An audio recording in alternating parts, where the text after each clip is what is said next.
So first time ஃப்ளைட்டில் அதுவும் தனியாக போகிறேன்.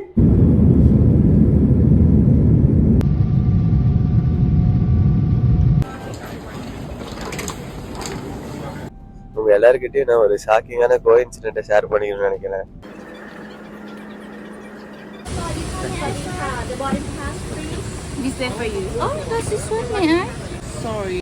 வண்டி ஏர்போர்ட்டுக்கு விடுறா. Hello guys, I'm Soban and welcome to Solo Soban channel. This is my first vlog video.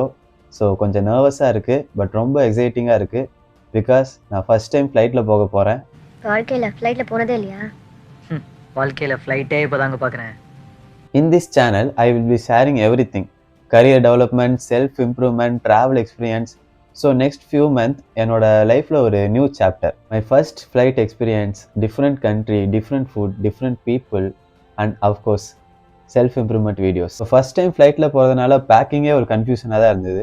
Documents, dresses, medicines, so அங்கே ஃபுட்டெல்லாம் எப்படி இருக்குன்னு தெரியாது. ஸோ கொஞ்சம் குக் பண்ணுறதுக்கு தேவையான திங்ஸ் எல்லாமே சேர்த்து பேக் பண்ணி ரெடி ஆயாச்சு. ஸோ ஃபஸ்ட்டு இங்கேருந்து சென்னை போயிட்டு, சென்னையிலேருந்து பேங்காக், பேங்காக்லேருந்து தைவான். ஸோ கிளம்பலாம். ஹலோ கைஸ், சென்னை ஏர்போர்ட் போகிறதுக்காக ட்ரெயின் ஏறியாச்சு. இன்னும் ஒரு 6 ஹவர்ஸில் சென்னை ரீச் பண்ணிடலாம். கொஞ்சம் நர்வஸாக இருக்குது, ரொம்ப எக்ஸைட்டிங்காக இருக்குது. ஏன்னா இதுதான் ஃபஸ்ட் ஸ்டெப் வரது தைவான்னு சொல்லுவேன். ஸோ விண்டோ சீட், வியூஸ் எல்லாம் நல்லா இருக்குது. காற்றடிக்கிறதுனால கொஞ்சம் மூடி வச்சுருக்கேன். ஸோ சென்னையில் பார்ப்போம்.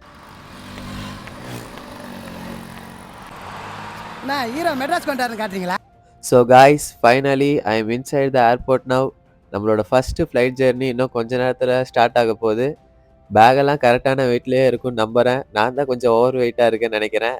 ஸோ பேகெல்லாம் வீட்லேயே பக்காவாக செக் பண்ணி எடுத்துகிட்டு வந்ததுனால ஈஸியாக செக்கினை கிளியர் பண்ணி போர்டிங் பாஸை கையில் வாங்கியாச்சு. நெக்ஸ்ட்டு இமிக்ரேஷனுக்கு போகணும். ஸோ ஒரு வழியாக நம்ம செக்கிங், இமிக்ரேஷன் எல்லாம் முடித்து ஃப்ளைட் ஏற இடத்துக்கு வந்தாச்சு. ஸோ என்னோடய ஃபஸ்ட்டு ஃப்ளைட் ஜெர்னி வந்து இன்னும் ஃபியூ மினிட்ஸில் ஸ்டார்ட் ஆயிரும்னு நினைக்கிறேன். ஸோ எல்லாமே ஈஸியாக தான் இருந்தது, ஒன்றும் பெருசாக டஃப்பாலாம் இல்லை. இமிக்ரேஷன்லேயும் சிம்பிளான கொஸ்டின்ஸ் எல்லாமே தான் கேட்டாங்க. டைம் நிறையா இருக்குது, அதனால் கடை எல்லாம் இங்கே எப்படி இருக்குன்னு உள்ளே போய் அப்படியே பார்த்துட்டு இருந்தேன். ஒரு ஸ்மால் கப் காஃபி வந்து 300 ருபீஸ் சொன்னாங்க.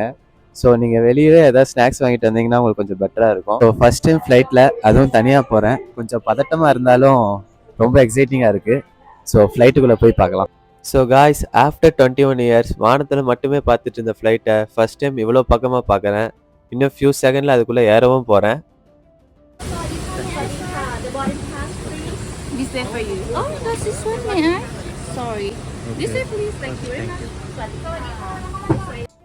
ஸோ ஃபைனலி ஒரு வழியாக ஃப்ளைட்டுக்குள்ளே என்ட்ரி ஆயாச்சு. ஃப்ளைட்டுக்குள்ளே என்ட்ரி ஆன உடனேமே ஹெட்செட், பெட்ஷீட், பில்லோ இதெல்லாம் கொடுத்துருந்தாங்க.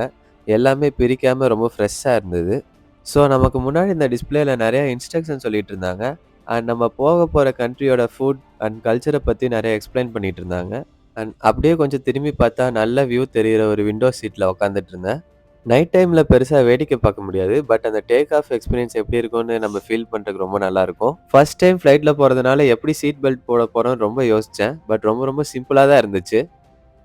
எனக்கு முன்னாடி இருக்க டிஸ்பிளேயில் கொஞ்சம் மூவிஸ் எல்லாம் லோட் பண்ணி வச்சுருந்தாங்க. ஸோ அதுவும் எப்படி இருக்குன்னு கொஞ்சம் பார்த்துட்டு இருந்தேன். ஸோ கைஸ், ஃபைனலி நம்ம ஃப்ளைட்டுக்குள்ளே வந்தாச்சு. இப்போது ஒரு விண்டோ சீட்டில் செம வியூவில் உட்காந்துட்ருக்கேன். ஃப்ளைட் மூவ் ஆக ஸ்டார்ட் ஆயிடுச்சு. இன்னும் ஒரு 10 ஹவர்ஸில் நம்ம அப்ராடில் இருப்போம். It's time to take off. இந்தியாவிலேருந்து கிளம்பியாச்சு. இந்த நைட் லைட் வியூ எல்லாம் பார்க்குறதுக்கே ரொம்ப அழகாக இருக்குது.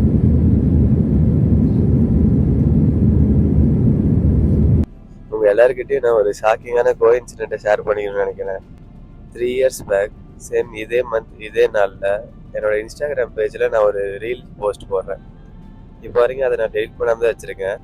ஸோ எக்ஸப்டேஷன் விசஸ் ரியாலிட்டி அப்படின்னு ஒரு காமெடி ரீல் பண்ணியிருப்பேன். எக்ஸப்டேஷனில் வந்து ஃப்ளைட்டில் போகிற மாதிரி ஆசைப்படுறது அந்த மாதிரிலாம் இருக்கும், பட் ரியாலிட்டியில் வந்து பஸ்ஸில் போயிட்டுருப்பேன். ஸோ ஆஃப்டர் 3 இயர்ஸ் சேம் அதே நாள் அதே மந்தில் என்னோட ஃபஸ்ட்டு ஃப்ளைட் ஜெர்னியில் இருக்கேன். ஸோ நம்ம லைஃப் வந்து எப்போ வேணால் இந்த மாதிரி சர்ப்ரைஸ் தரலாம். One day your dream will become true. Just wait for it and work for it. இப்ப போறா பாட்ட என்றென்றைக்கும் தளராமல் இவன் வெல்லுவான். டேக் ஆஃப் ஆகி கொஞ்ச நேரத்திலே நம்மளோட மீலை நம்ம கிட்ட கொண்டு வந்து கொடுத்துட்டாங்க. நான் நான்வெஜ் மீல் ஆர்டர் பண்ணியிருந்தேன். ஸோ நான்வெஜ் மீலுக்கு என்ன தராங்கன்னு பார்த்தீங்கன்னா, ஆஃப் நான், ரைஸ் வித் சிக்கன் கிரேவி இதெல்லாம் மெயின் டிஷ்ஷாக தந்திருந்தாங்க. அண்ட் கூடவே பார்த்தீங்கன்னா சால்டட் கேஷ்யூ நட் கொடுத்துருந்தாங்க, அப்புறம் கொஞ்சம் ஃப்ரூட் கொடுத்துருந்தாங்க, ஒரு ஸ்வீட் கொடுத்துருந்தாங்க, அப்புறம் ஒரு பிரெட் மாதிரி ஒன்று கொடுத்துருந்தாங்க. ரைஸ் வித் சிக்கன் கிரேவியோட குவான்டிட்டி கொஞ்சம் மீடியமாகவே இருந்தது. அந்த ஃப்ரூட்ஸ் எல்லாம் ரொம்ப ஃப்ரெஷ்ஷாக ரொம்ப நல்லா இருந்தது. ஃப்ளைட்டில் கொடுத்த பிரெட் வந்து கொஞ்சம் ஓகேவா, ஆனால் ரொம்ப ரொம்ப ட்ரையாக இருந்தது. அண்ட் கூடவே ஒரு ஸ்வீட்டும் கொடுத்துருந்தாங்க. அதோட டேஸ்ட் வந்து கொஞ்சம் ஓகேவா, ஸ்வீட் ரொம்ப ரொம்ப கம்மியாக இருந்தது. ஓவராலாக ஃப்ளைட்டில் கொடுத்த ஃபுட் எப்படி இருந்துச்சுன்னு கேட்டிங்கன்னா கொஞ்சம் ஆவரேஜாக தான் இருந்தது. உங்க எல்லாத்துக்கும் இவ்ளோ டேஸ்டா யார் சமைச்சு போடுவாங்க? அந்த ஒரு நம்பிக்கையில தான் நான் வாழ்ந்துகிட்டு இருக்கேன். அது உனக்கு பொறுக்கல? ஸோ காய்ஸ், ஃபைனலி வெற்றிகரமாக நம்மளோட ஃபஸ்ட்டு ஃபாரின் கண்ட்ரியான பேங்காக்கில் ரீச் ஆயாச்சு. இது வரைக்கும் நம்ம வந்தது பெரிய விஷயமே இல்லை. இதுக்கப்புறம் நம்ம தேடி கண்டுபிடிச்சி கனெக்டிவ் ஃப்ளைட்டை ஏறி போகிறது தான் ரொம்ப ரொம்ப பெரிய விஷயம். ஏன்னா கொஞ்சம் கொஞ்சம் டிஃபிகல்ட்டான ப்ராசஸ் எல்லாம் தாண்டி வேடிக்கையும் பார்த்துட்டு ரொம்ப தூரம் போய் வீடியோவும் எடுத்துகிட்டு ஃபஸ்ட் டைம் போகிறது ரொம்ப ரொம்ப பெரிய விஷயம்தான். இது ரொம்ப பெரிய ஏர்போர்ட்டுன்னு நினைக்கிறேன். எல்லா பக்கமும் நிறைய கடைகளாக இருந்தது. இமிக்ரேஷனுக்கு போகிறக்கே ரொம்ப தூரம் நடந்து போய் ஒரு 10 மினிட்ஸ்க்கு மேலே நடக்கிற மாதிரி தான் இருந்தது. நீ எங்க வர? நீ கிளம்பலாம். இமிக்ரேஷனை கூட ஒரு வழியாக கிளியர் பண்ணியாச்சு. ஆனால் அதுக்கப்புறம் எப்படி போகணும், எங்கே போகணும் ஒன்றுமே தெரில. ஏன்னா நான் இப்போ இருக்க இடத்துலேருந்து நடந்து போய் ஒரு ட்ரெயின் ஏறி அங்கேருந்து இன்னொரு ஏர்போர்ட்டுக்கு போனால் தான் என்னோட கனெக்டிவ் ஃப்ளைட்டை பிடிக்க முடியும். பட் இந்த மாதிரி ட்ரெயின் பிடிச்சி தான் இன்னொரு ஏர்போர்ட்டுக்கு போகணும், அந்த மாதிரி எனக்கு எதுவுமே தெரியாது. ஸோ நெக்ஸ்ட் என்ன பண்ணுறதுனே தெரியாமல் ரொம்ப டென்ஷனாக நின்றுக்கிட்டே இருந்தேன். ஸோ அந்த டைமில் தான் பக்கத்தில் இருக்கவங்க கிட்ட கேட்டேன். அவங்க உடனே ப்ரோ நீங்கள் தமிழா அப்படின்னு கேட்டாங்க. அவங்க மலேசியாலேருந்து வரதுனால அவங்களுக்கும் நல்லாவே தமிழ் தெரிஞ்சுது. அப்புறம் அந்த அண்ணாவே நிறைய பேர்த்துக்கிட்ட விசாரிச்சு இந்த மாதிரி ட்ரெயின் வரும் சீக்கிரம் போங்க அப்படின்னு டீட்டெயில் சொல்லி ரொம்ப ஹெல்ப்ஃபுல்லாக இருந்தாங்க. டைம் ரொம்ப கம்மியாக இருந்தனால அவங்க நேமும் கூட கேட்க முடியல. தேங்க்ஸ் சொல்லிட்டு அப்படியே வந்துட்டேன். முன்ன பின்ன தெரியாத ஒரு பையனுக்காக கண்ணீர் விடுற அந்த மனசு இருக்கு, அதான் கடவுள். ஸோ அங்கே போய் நின்னதுக்கப்புறம் 1 மினிட்ல ட்ரெயின் வரும்னு போட்டிருந்தது. நானும் போர்டிங் பாஸ்போர்ட் எல்லாம் வச்சு ட்ரெயினுக்காக வெயிட் பண்ண ஆரம்பிச்சிட்டேன். அந்த போர்டில் போட்ட மாதிரியே சரியாக 1 நிமிஷத்தில் இன்னொரு ஏர்போர்ட்டுக்கு போகக்கூடிய ட்ரெயின் வந்துருச்சு. அதில் ஏறி ஒரு 10 to 15 மினிட்ஸ் ட்ராவல் பண்ணால் இன்னொரு ஏர்போர்ட் வரும், அதுலேருந்து கனெக்டிவ் ஃப்ளைட் போயிடலாம் அப்படின்னு சொல்லியிருந்தாங்க. அதே மாதிரியே ஒரு 15 மினிட்ஸ் ட்ராவலில் அங்கேருந்து மெயின் பேங்காக் ஏர்போர்ட்டுக்கு ரீச் ஆயாச்சு. ஸோ இதுவும் அதே மாதிரி நிறையா ஷாப்ஸோட ரொம்ப ரொம்ப பெருசாக இருந்தது. பட் நம்ம போக வேண்டியது S111, அதனால ரொம்ப ரொம்ப நடக்க வேண்டியது இருந்தது. அதனால நிறைய நடந்துக்கிட்டே இருந்தேன். டைமும் ரொம்ப கம்மியாக இருந்ததுனால நான் லிட்டரலாக ஓடி கூட போனேன். அவசர அவசரமாக அங்கே போய் ரீச் பண்ணால் S111ல் அங்கே யாருமே இல்லை. ஏன்னா நான் 2 ஹவர்ஸ் முன்னாடியே அங்கே போய் ரீச் ஆகிட்டேன். அந்த 2 ஹவர்ஸ் என்ன பண்ணுறதுன்னு தெரியாமல் சும்மா ஏர்போர்ட்டை சுற்றி பார்த்துட்டு இருந்தேன். தாய் ஏர்வேஸ் ஃப்ளைட்டை லைனாக நிற்க வச்சுருந்தாங்க. பார்க்கவே சூப்பராக இருந்தது. இதில் ஒரு ஃப்ளைட்டில் தான் நம்ம இன்னைக்கு கிளம்ப போகிறோம்.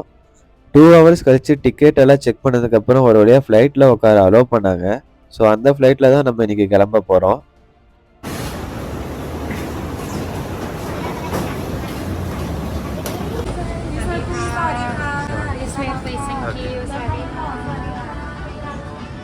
ஃப்ளைட்டில் உட்காந்து கொஞ்ச நேரத்துலேயே டேக் ஆஃப் ஆயிடுச்சு.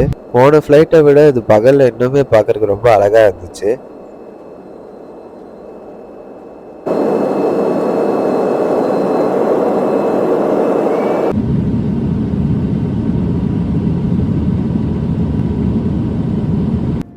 டயர்டாக இருக்குது தூங்கலாம் அப்படின்னு நினைக்கும் போது நம்மளோட மீல் வந்துருச்சு. நேற்று ஃப்ளைட்டில் சாப்பிட்ட அதே மீல் தான் கொடுத்துருந்தாங்க. ஸோ ஃபைனலி 10 ஹவர்ஸ் ட்ராவலுக்கு அப்புறம் இன்னும் கொஞ்ச நேரத்தில் நம்ம தைவானில் லேண்ட் ஆக போகிறோம்.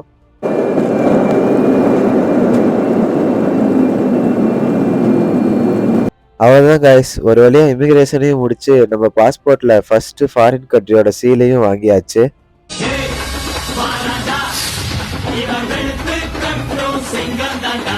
ஒவ்வொரு ஃப்ளைட்டோட நேமும் போட்டு நம்மளோட செக்இன் லக்கேஜ் இந்த மாதிரி சுற்றிக்கிட்டே இருக்கும். நம்ம ஃப்ளைட்டோட நேம் எங்கே இருக்குன்னு பார்த்து கரெக்டாக போய் கலெக்ட் பண்ணிக்கணும். நான் இந்தியாவிலேருந்து வரும்போது US$ மட்டும்தான் கொண்டு வந்தேன். அது தைவானில் மணி எக்ஸ்சேஞ்ச் பேக்கில் கொடுத்து சேஞ்ச் பண்ணணும்.